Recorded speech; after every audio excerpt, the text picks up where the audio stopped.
Call the meeting to order. Roll call, please. Chairman Mossberg, Here. Board Member Russell, Here. Board Member Ortman, Board Member Maroney, Here.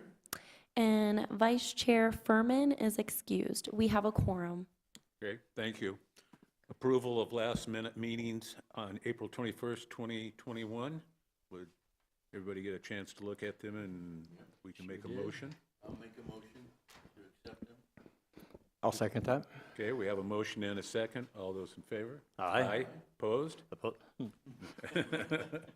Okay, no old business.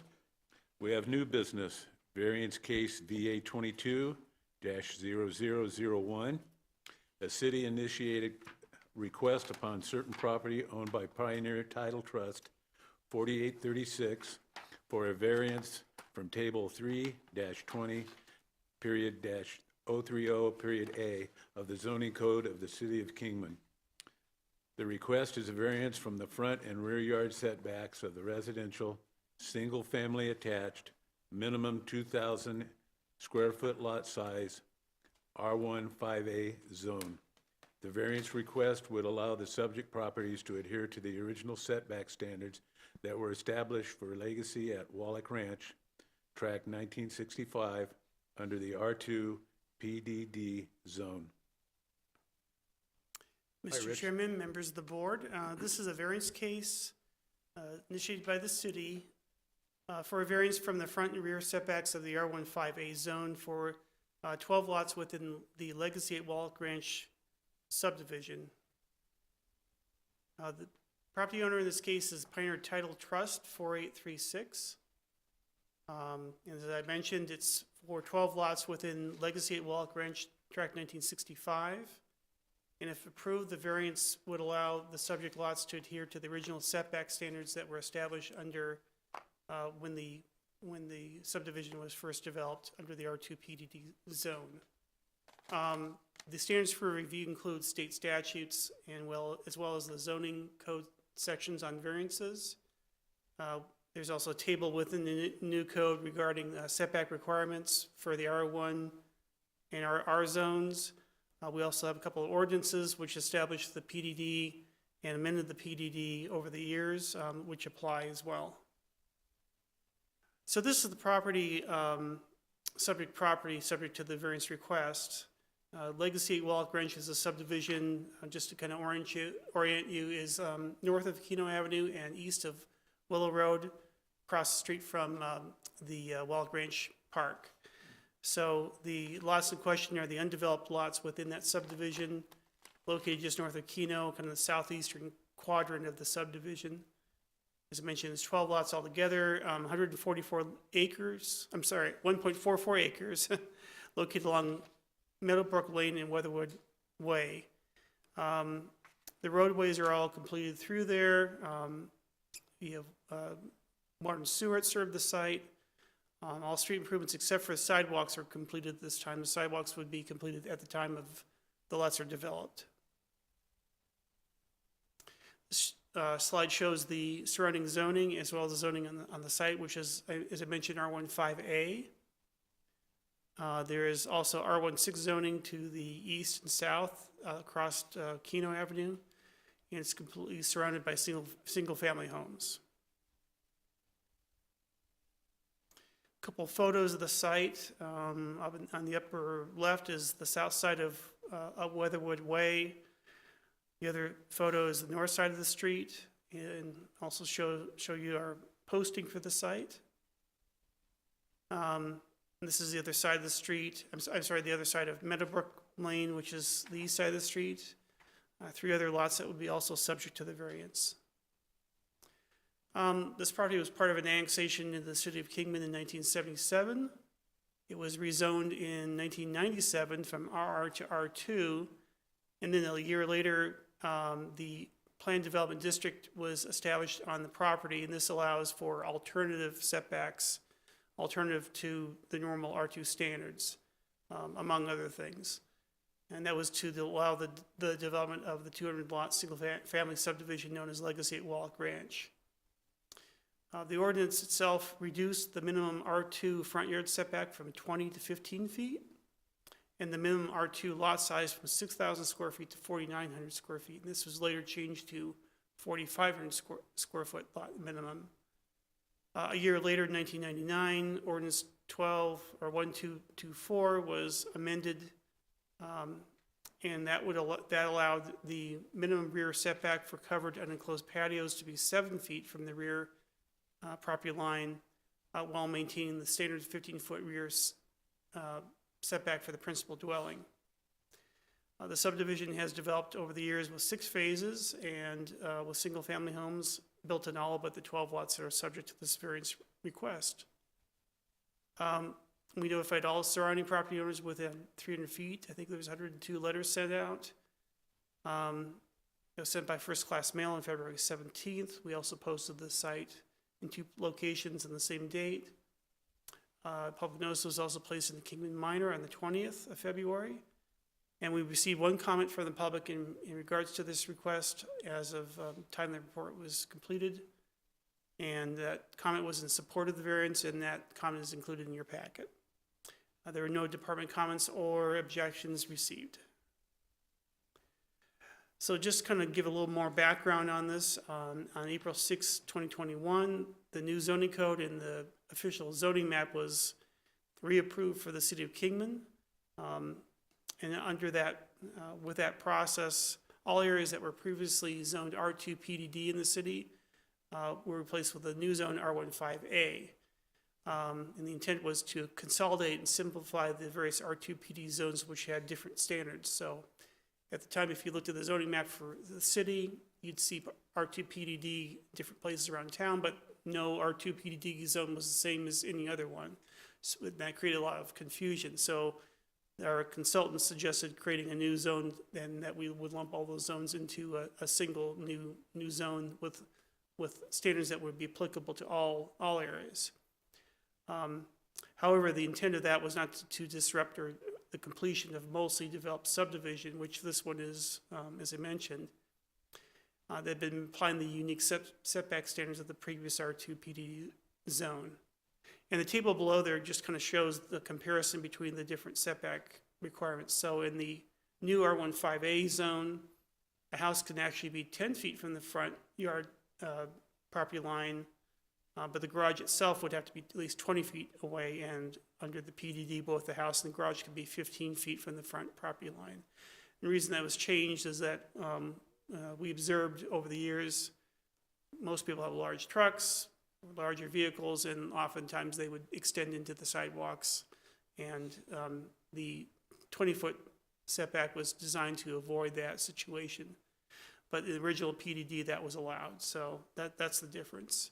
The side yard setbacks are the same 5 feet, and then the rear setback is in the R15A zone is 15 feet for the house, and this is true for all zones. We allow a 5-foot encroachment, which effectively means a 10-foot rear setback for covered patios and made of non-combustible materials. In the R2 PDD zone, it was also 15 feet for the house, but 7 feet for a covered unenclosed patio, so a difference of 3 feet there. As I mentioned, the subdivision is mostly developed. 188 out of 200 lots, or 94%, have been developed to the previous setback standards. So granting the variance would be applicable just to the 12 remaining lots, or 6% of the subdivision that's left to be developed. So required findings for granting variances under subsection 2-70.050, and also under the state statutes, a variance shall only be granted if the applicant demonstrates the following. A, that because of a special circumstance applicable to the property, including its size, shape, topography, location, or surroundings, the strict application of these regulations will deprive such property of privileges enjoyed by other property in the same classification in the same zone.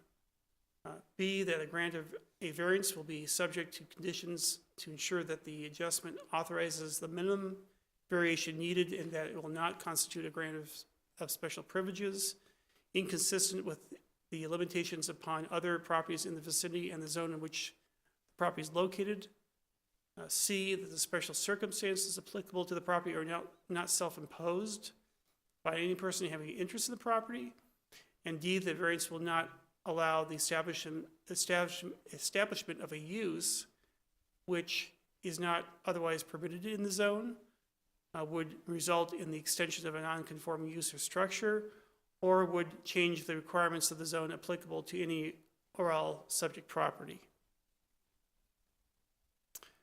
So we went through the findings, and this slide is our suggested findings on each of these subjects. The application of the R15A setbacks, we believe, would deprive the subject properties of the ability to develop residential building layouts similar to the rest of the subdivision. Kind of explain the differences between the front yard setbacks for one thing. Also, the small lot sizes ranging between about 4,500 and 5,600 square feet also limit the options for siting a residence on the property. So a finding may be made that the property location and surroundings would create special circumstance to allow variance from the front and rear yard setbacks, but only to the extent allowed under the previous R2 PDD zone, and only to the extent of other properties in the same subdivision have been able to be developed. Next, applying the PDD setback standards to the properties will not constitute a grant of special privileges, inconsistent with the limitations upon other properties in the vicinity and the zone in which the property is located. The change to the setbacks were the result of city action, as I mentioned, with the zone adoption of the new zoning code and the new zoning map. And they were not self-imposed by the property owner or anyone having an interest in the property. And then finally, the variance, if approved, will not allow the establishment of a use which is not otherwise permitted in the zone. They are planning on building single-family homes, which is allowed. The variance will not result in the extension of any non-conforming structures because, as I mentioned, the lots are undeveloped at this time. And finally, the variance will not change other development requirements of the zoning district that are applicable to the subject property. So also in our code, there is a variance time frame suggested.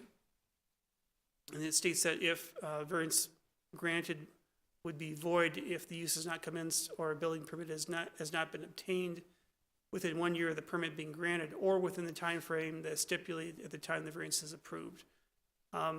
Typically, a variance involves one lot, but this one involves 12. So it's reasonable, given the amount of time it takes to develop lots in Kingman, to give them a greater time frame than 1 year.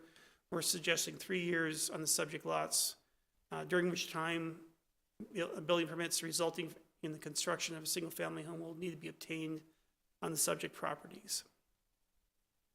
So the staff recommendation is on this slide here. So pursuant to the zoning code, and the Board of Adjustment shall, by concurring vote of majority, either grant the variance subject to specified conditions, or deny the variance.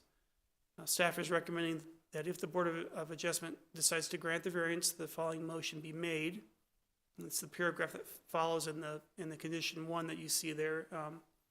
The Board of Adjustment, in accordance with subsections 2-70.050 of the Kingman zoning code, finds that due to special circumstances related to the property location and surroundings, the variance is granted to allow a 15-foot front yard setback and a minimum 7-foot rear yard setback for a covered unenclosed rear patio, while maintaining a standard minimum 15-foot rear yard setback for the principal dwelling for properties described as lots 2 through 5, inclusive block 14, lots 32 through 34, and lots 37 through 41, inclusive block 6, Legacy at Walk Ranch, Tract 1965F, with the following condition. 1, building permits resulting in the construction of a single-family home shall be obtained on all subject properties within 3 years of the date of the variance being granted, which would be March 7th, 2025.